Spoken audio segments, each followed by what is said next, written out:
So I'm doing a video on how I made my homemade go-kart. So it's driven by the back half of an electric scooter, which I bought at Goodwill. I just sawed it off in front of the motor, so it still has the motor and the wheel and the chain, and it's all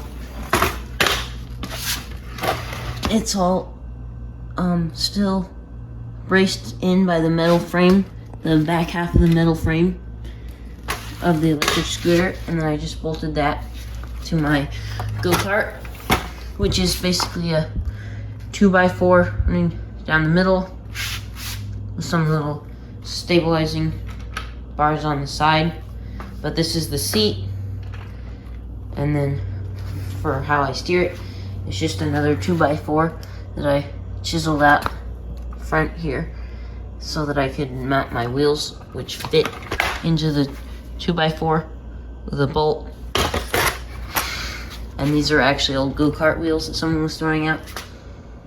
And then I just have a little stick handle, so when I push it to the right, the go-kart turns to the right. When I push it to the left, the go-kart turns to the left.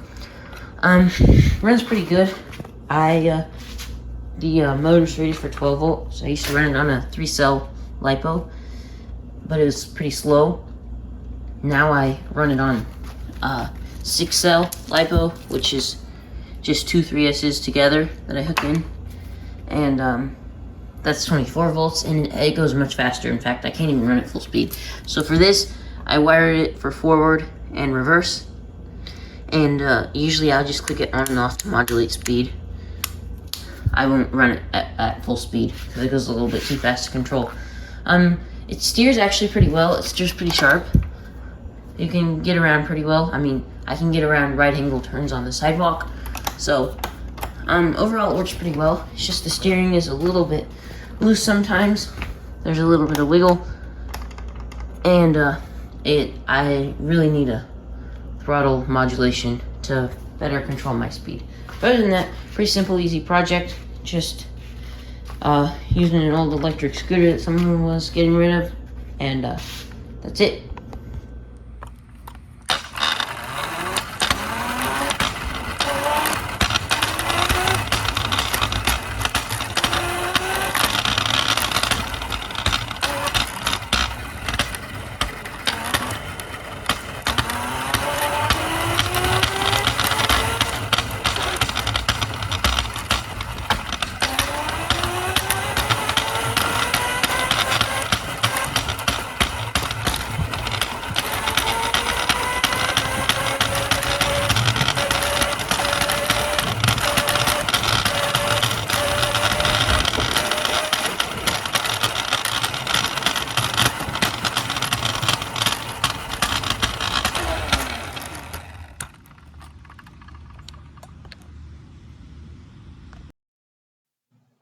So here I use my phone as a GPS speedometer, and you can see it got a top speed of around 14 miles per hour, which may not seem very fast, but when you're only an inch away from the ground, it's pretty fast. So, yep, that's it. Hope you enjoyed the video. Please feel free to comment with any questions.